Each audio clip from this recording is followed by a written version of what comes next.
no matter how brief, God is going to do something major in your life. Amen. Freedom to fly again. Amen. Freedom to fly. Many people have been grounded for so long.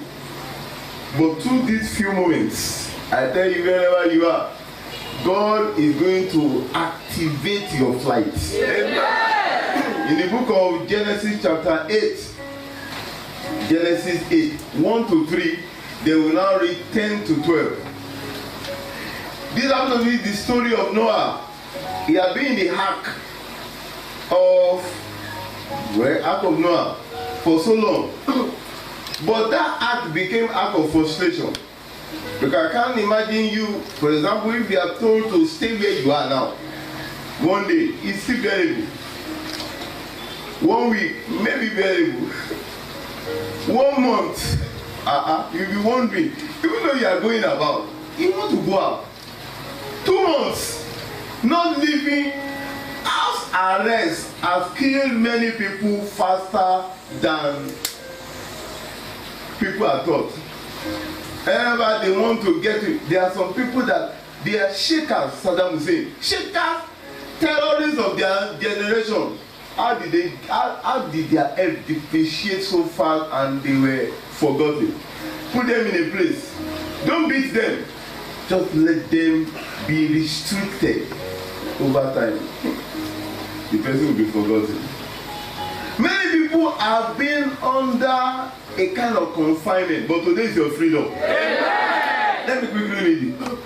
And God remembered Noah as God is remembering it today. Amen. And every living thing, and all the cattle that was with him in the ark. And God made a wind to pass over the earth, and the water assuaged.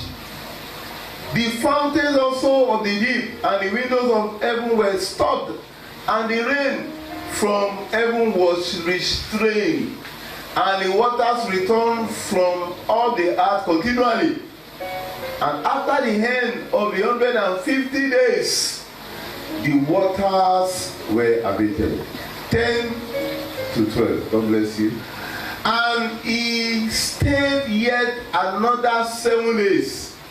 And again he sent forth the dove out of the ark. And the dove came in to him in the evening. And lo, in her mouth was an olive leaf plucked off. So Noah knew that the waters were abated from off the earth. And he stayed yet another 7 days, and sent forth the dove, which returned not again unto him anymore. Free to fly again. All the while, the first time it was sent out, there was no landing place, everywhere water. But the next time it was sent out, maybe the water had already gone to this extent that it could still live and plug the leaf, but still no resting place. Came back to the ark. And this time when Noah sent the bird out, by that time God had already taken care of the hindrances. It was able to express itself. One of the most frustrating things that can happen to a person is to be full of potential and not be able to express the potential. It's frustrating. A bird has been empowered, has been designed by God to fly, not to be in an ark, not to be restricted. I can imagine the eagle in there because they brought all the animals, all the birds there. The eagle built to fly very high, but because of the ark, it just limited. Just fly and come down. Fly and come. When will I come out of this ark? But there came a day that all of them actually came out. And the cheetah that have been built to run fast, because in the ark, how fast can you run? Where are you even running to? Full of potential, but not able to express it. It's very frustrating to be asked so much to say, but no platform to express yourself. Just like Zechariah, when he gave birth, the wife gave birth to John the Baptist. He was dumb, and they had to bring something. He wanted to say something. Zechariah, what will be the name that you will give to your son? But he could not speak. Anything anything that has shut your mouth from expressing yourself, let that thing be removed from you. In the book of Luke chapter 1, 62 to 64, you see that there. They had to bring a writing material for him to write. But a miracle happened. Immediately he finished writing the name John, his mouth just opened. And they made sign to his father how he would have him called. And they asked for a writing table and wrote saying, his name is John. And they marveled all. And his mouth was opened immediately, and his tongue loosed, and he spake and praised the Lord. That which you have not been able to do because of satanic limitation, after this service you start doing. That which have been kept from you because of satanic manifestation or affliction, from now you will start receiving. Freedom to fly again. It's so frustrating. To be born a king, meaning that you are born into royalty. Well, let's say to be born a prince, but to be living like a pauper. Many people have that destiny of royalty, but they are living like pauper. They are just struggling. And that happened to be the story of Mephibosheth. Mephibosheth was born, a prince was born by the son of King Saul, Jonathan. And the Bible said that he was living in Lodibar. Lodibar happened to be one of the lowest places in Israel. How could a king's son be relegated to living in a slum? But one day came that God touched King David. And King David says in the book of, I think in the book of 2 Samuel chapter 9, 1 to 5 or so, he said that, is there anyone in the house of Saul that I might show him kindness? God is going to sell the act of the king in your own life.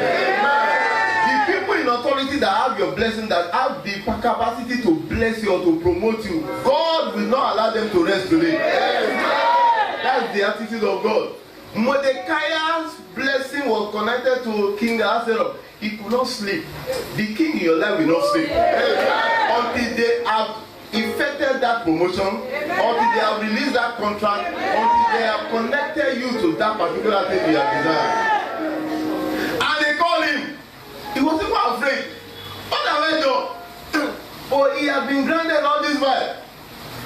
In that 2 Samuel chapter 9, I think from 9 to 10, he now said to him, he now called the servant of the father, go and restore to this guy everything concerning his father, and from today he will be eating at my table continually. A king's son should eat at the king's table. At this time, the father has died, the grandfather has died, yet God still brought him to the place he ought to be and prophesying to your life, regardless of what you have lost. Today, God is bringing you to the place of your glory. God is bringing you to the place of your glory. A practical example happened to be Nelson Mandela. Nelson Mandela, born in 1918 in a South Africa village, a royal family. He happened to be the first that went to school. But fast forwarded, many things happened. 27 years in Kasset, he was in prison for 27 years. This royalty that he was born to rule. For him to be born in a royal family, but that was supposed to be a local kind of setting. But it was, this eagle had been trapped. When will this eagle fly again? Well, that came a time that he became free in 1990. He became free. But in 1994, he became the first black South African president. This eagle learned to fly again. I'm prophesying into your own life. Whatever the destiny that the enemy has already trapped, that they thought that it will never happen again, from today you are being activated. In the name of Jesus. God is in the business of making the eagle to fly again. And you will fly again. Some of us have touched money before. And it's as if we have gone so we are not satisfied with at least I'm better than. No, God does not want that for you. God wants you to resume or to assume that original destiny that He has designed for you. Some of us have not even experienced that original destiny, so we don't even know what it's like. The way Mephibosheth was called, it's amazing too. That's how you will be called. Yeah. As this particular sister, PhD holder, very beautiful, from head to toe. But one thing, her marital life, she had everything. She had a good job, she had good accommodation, she had everything, and everything a young man would look for in a lady like that. She had, but nobody had ever told her about marriage. It's so amazing to her. Went to our pastor and they started praying, and I've been fasting. The pastor told her that anything that you see, just let me know. And she came that she saw a vision, because she started praying that God, what is the root cause of this issue, of this marriage? Everything he said to her, I don't even everything. Why is it that it's not that I can actually say no or yes to anybody, but nobody is even coming in that area. Nobody, they may be my friend, but nobody will be interested in marrying her. Then she now, anytime she prays, she will be seeing a bottle. She will be seeing a bottle in her trance and her vision. And you went to the pastor, say, Pastor, what's the meaning of this? Say, the pastor, being an experienced deliverance man, connected it to her marriage. That I perceive your mind has been caged in a bottle, but I don't know the detail. Why don't you travel home and ask your father? If your father is still alive, ask your father anything about the bottle. She obeyed.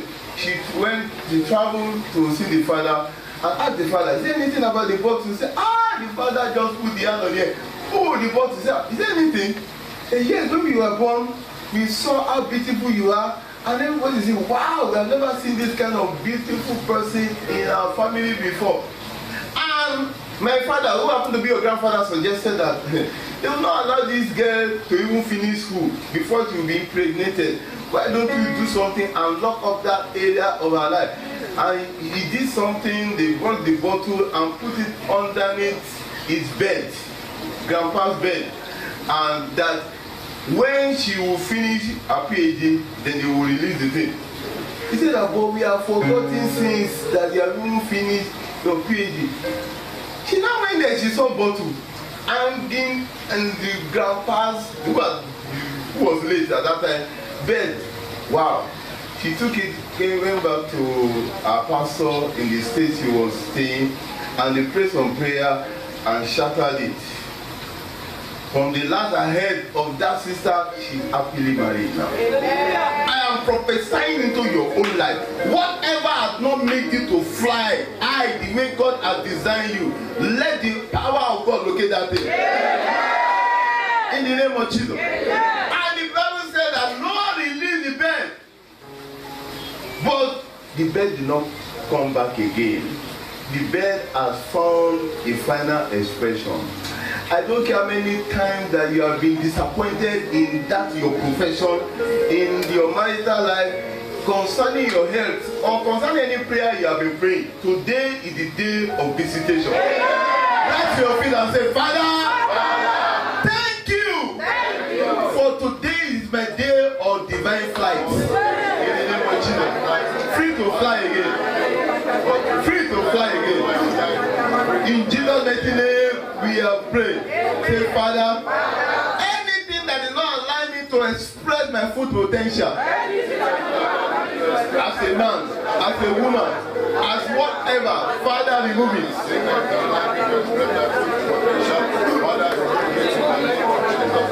In Jesus' mighty name, we have prayed. The king could not rest until he had brought Mephibosheth into the palace.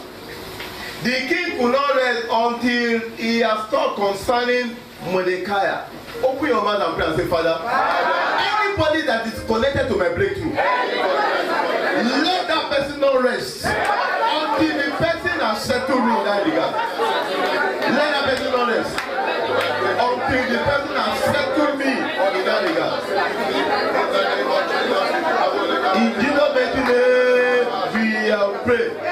It was the day he got the call that he was restored. A pauper, a prince that became a pauper, became a prince again. Even though the Bible said that he was lame on his feet, meaning that he could not walk well, but it did not matter. His destiny, he was born into the palace. Then you must come back into the palace. Open your mouth and pray and say, Father, let there be full restoration of every good thing in my life. Full restoration, full restoration of every good thing that are withered in my life. In Jesus' mighty name, we have prayed. Everlasting Father, thank you for this brief moment that you have already done great things in our lives, which we are going to be seeing after now. Receive all the glory. In Jesus' mighty name, we have prayed.